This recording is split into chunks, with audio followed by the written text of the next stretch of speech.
Hello friends, आज हम बात करेंगे यदि किसी व्यक्ति को एक बार इंसुलिन चालू कर दिया तो क्या ये कंपलसरी है कि उसको लाइफ टाइम इंसुलिन चलेगा। ये काफ़ी इंपॉर्टेंट सवाल है जो काफ़ी लोग के दिमाग में आता है कि साहब इंसुलिन चालू मत करिए, एक बार चालू हो गया तो ज़िंदगी भर चले पड़ेगा, बहुत ज़्यादा दिक्कत आ जाएगी, हमारे यहाँ पे इंसुलिन लगाने वाला कोई नहीं है। तो ये एक इम्पॉर्टेंट मिथ है जिसको आज हम डिस्कस करेंगे। कौन कौन से तरह के डायबिटीज़ में ये ऐसा ज़रूरी होता है कि लोग को इंसुलिन चलेगा, कौन कौन से तरह के डायबिटीज़ में नहीं होता है और किन फैक्टर्स पे ये चीज़ें डिपेंड करती है, आज उसको डिस्कस करेंगे। टॉपिक पर जाने से पहले जो लोग हमारे चैनल पर नए हैं उन्हें रिक्वेस्ट करूँगा कि चैनल को सब्सक्राइब करें, वीडियोस को लाइक और शेयर करें।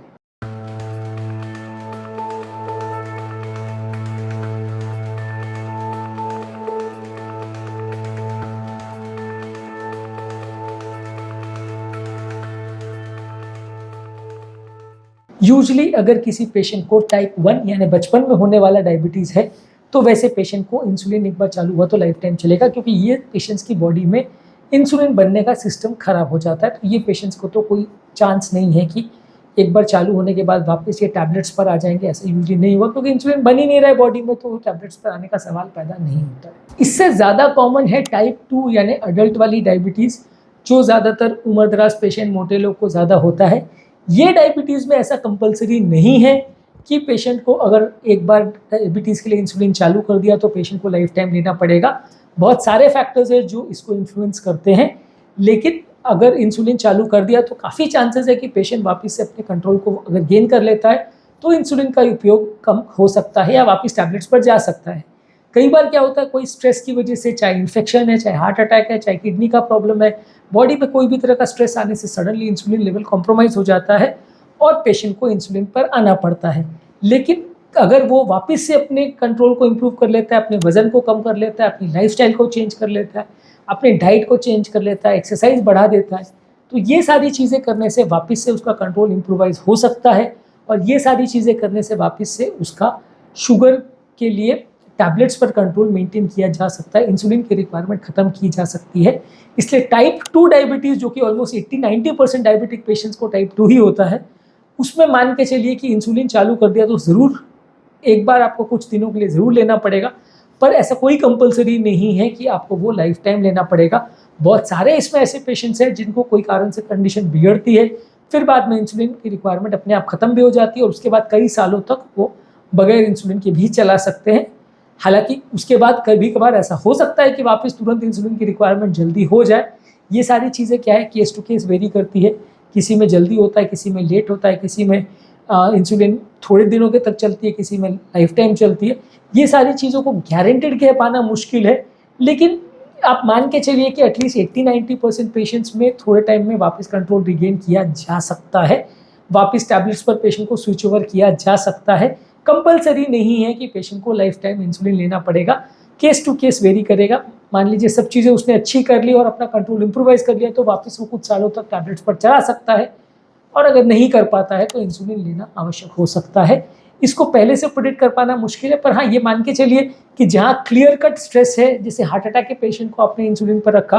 प्रेगनेंसी वाले पेशेंट को इंसुलिन पर रखा, इन्फेक्शन वाले पेशेंट को इंसुलिन पर रखा, कीटोसिस वाले पेशेंट को इंसुलिन पर रखा, तो वहाँ पे मान के चलिए कि काफ़ी हद तक चांस है कि अगले कुछ दिनों के बाद पेशेंट वापस टैबलेट्स पर आ जाएगा। जहाँ एज के साथ या 20-25 साल की डायबिटीज़ हो गई है और पेशेंट एक बार इंसुलिन पे आ गया है, ऑलरेडी उसका कंट्रोल बिगड़ चुका है, ऑलरेडी वो 5-5, 6-6 टैबलेट पर है, उसके बावजूद भी कंट्रोल नहीं हो रहा है, ऑलरेडी उसकी शुगर लेवल्स इतनी ज़्यादा है कि वो मैनेज करना मुश्किल है, मल्टीपल ऑर्गन्स ऑलरेडी डैमेज हो चुके हैं, वैसा पेशेंट इंसुलिन पर आ जाए और वापस टैबलेट पर जाए थोड़ा सा मुश्किल है,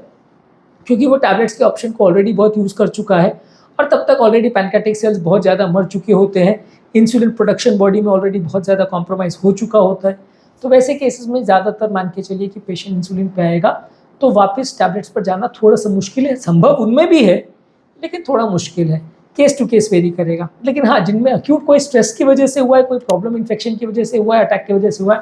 उनमें ऑलमोस्ट 90-95% चांस है कि पेशेंट वापस टैबलेट्स पर लिया जा सकता है। ये इंपॉर्टेंट कंसर्न इसलिए है लोगों के लिए क्योंकि लोग इंसुलिन लेना नहीं चाहते। इंसुलिन बेसिकली इसलिए नहीं लेना चाहते क्योंकि वो इंजेक्शन के फॉर्म में आता है। इंजेक्शन के फॉर्म में आता है तो लोगों को हेडेक होता है कि यार रोज़ रोज़ नीडल प्रिक करना, एक तो परेशानी होती है, एक तो शुगर चेक करने के लिए नीडल प्रिक करो, फिर इंसुलिन लेने के लिए प्रिक करो और फिर धीरे धीरे करके लंबे समय तक इंसुलिन लेने से थोड़ा लोगों को प्रॉब्लम भी होती है, एलर्जिक रिस्पॉन्सेज भी होते हैं, स्किन भी खराब होती है, कई इश्यूज होते हैं, तो लोग लेना नहीं चाहते। इंसुलिन वर्सेस टैबलेट के क्या इश्यूज है वो ऑलरेडी हमने काफ़ी वीडियोस में डिस्कस किया है। लेकिन ये चीज़ प्रॉब्लम ज़्यादातर लॉजिस्टिक्स की आती है कि लोग लेना नहीं चाहते। साइड इफ़ेक्ट्स तो टैबलेट में भी होंगे और इंसुलिन में भी होगा, वो दोनों में रहेगा, लेकिन मेन प्रॉब्लम आती है लेने के इशू पर, या किसी घर में लगाने वाला कोई है या नहीं उस बात पर आती है, जिसकी वजह से लोग टैबलेट को ज़्यादा प्रेफर करते हैं कि वो कंफर्टेबल होता है। पर टाइप 1 में तो मान के चलिए आपको डेफिनेटली लाइफ टाइम लेना ही पड़ेगा। टाइप 2 में बहुत सारे केसेस को अगर एक बार इंसुलिन पे ले भी लिया तो यदि आपने अपना कंट्रोल इंप्रूव कर लिया तो काफ़ी चांस है आप वापस टैबलेट्स पर आ सकते हो। जेस्टेशनल डायबिटीज़ एक और टाइप का डायबिटीज़ होता है जो प्रेगनेंसी के दौरान होता है। ये भी ज़्यादातर वजन के बढ़ने की वजह से होता है, बच्चा पेट में होता है, इसकी वजह से रेस्टलेस डेवलप हो जाता है, इसलिए होता है। तो प्रेगनेंसी रिलेटेड डायबिटीज़ भी ज़्यादातर केस में शुरुआत में इंसुलिन लगता है, लेकिन प्रेगनेंसी में डिलीवरी हो जाने के बाद ज़्यादातर लोग को इंसुलिन की रिक्वायरमेंट नहीं पड़ती है और उनकी रिक्वायरमेंट अपने आप चली जाती है। डिलीवरी होने के बाद उनकी बॉडी में अपने आप इंसुलिन ठीक ठाक वापस बनना चालू हो जाता है। तो इसलिए जेस्टेशनल या प्रेगनेंसी रिलेटेड डायबिटीज़ में आप मान के चल सकते हो कि बहुत सारे पेशेंट्स वापस टैबलेट्स पर आ जाएंगे और हो सकता है टैबलेट भी पूरी तरह बंद हो जाए, कई लोग का पूरा नॉर्मल शुगर भी आ जाता है, ऐसा भी होता है। तो प्रेगनेंसी रिलेटेड डायबिटीज़ में पेशेंट लंबे समय पर इंसुलिन रहेगा, इसके चांसेस काफ़ी कम है। इसके अलावा जो बाकी टाइप के डायबिटीज़ होते हैं उसमें ये डिपेंड करता है कि पैनक्रेटिक सेल्स कितने डैमेज हुए हैं। अगर पैनक्रेटिक सेल्स बहुत डैमेज हो गए हैं किसी इन्फेक्शन की वजह से, सूजन की वजह से या कोई ट्यूमर वगैरह की वजह से, तो लाइफ टाइम पेशेंट को इंसुलिन लेना पड़ेगा। यदि पैनक्रेटिक सेल्स का डैमेज कम हुआ है, थोड़े किसी कारण से उसमें डैमेज हुआ है जिसकी वजह से पेशेंट इंसुलिन पे आया, तो वैसे केस में पेशेंट को इंसुलिन लंबे समय तक नहीं लगेगा। ये सारी चीज़ों को पहले से प्रेडिक्ट कर पाना थोड़ा मुश्किल है, केस टू केस वेरी करता है। यदि कोई व्यक्ति का शुगर कंट्रोल बहुत ज़्यादा खराब है, यदि कोई व्यक्ति का ऑलरेडी बहुत साल की डायबिटीज़ हो चुकी है और टैबलेट्स पर बहुत समय तक है, तो वो पेशेंट के चांसेस वापस टैबलेट्स पर आने के थोड़े कम रहते हैं, जीरो नहीं पर कम रहते हैं। पर जो पेशेंट को अगर अर्ली पहली बार स्टार्ट किया है तो उसमें काफ़ी चांसेस है कि उनको डरना नहीं चाहिए, वो इंसुलिन थोड़े टाइम के लिए ले सकते हैं। बाद में एक्सरसाइज करके और अपनी लाइफस्टाइल को इम्प्रोवाइज करके वो अपनी इंसुलिन की रिक्वायरमेंट को कम कर सकते हैं और टैबलेट्स के डोजेस के ऑप्शन को चेंज करके उनको एडजस्ट करके या एक के बदले 2-4 टैबलेट्स को लेके वो धीरे धीरे करके इंसुलिन के रिक्वायरमेंट को कम कर सकते हैं और टैबलेट्स पर वापस आ सकते हैं। इसलिए इंसुलिन लेने से बहुत ज़्यादा डरना या हेजिटेशन नहीं करना चाहिए, क्योंकि कई बार लोग इसमें अड़ जाते हैं कि नहीं भाई इंसुलिन बिल्कुल ही नहीं लेंगे क्योंकि ये तो एक बार चालू होता है तो लाइफ टाइम चलेगा। ऐसा कोई कंपलसरी नहीं है, बहुत सारे पेशेंट्स में आप वापस रिवर्ट कर सकते हो, बशर्ते आप डायबिटीज़ रिलेटेड जो लाइफस्टाइल मॉडिफिकेशन है उस पर विशेष ध्यान दो। अब डायबिटीज़ में क्या लाइफस्टाइल मॉडिफिकेशन और खाने पीने में क्या ध्यान रखना होता है, ये सब ऑलरेडी हमने बहुत सारे वीडियोज़ में अपने चैनल में डिस्कस किया है। आप हमारे चैनल में जाके उन्हें चेकआउट कर सकते हैं, तो आपको काफ़ी ज़्यादा डाइट, एक्सरसाइज और लाइफस्टाइल रिलेटेड बहुत सारी चीज़ों पर वीडियोज़ मिल जाएंगे, आप उन्हें चेकआउट ज़रूर करिए। उम्मीद करूँगा कि आज के टॉपिक में कुछ नई बातें जानने को मिली होगी। जो लोग हमारे चैनल पर नए हैं उन्हें रिक्वेस्ट करूँगा कि चैनल को सब्सक्राइब करें, वीडियोज़ को लाइक और शेयर करें।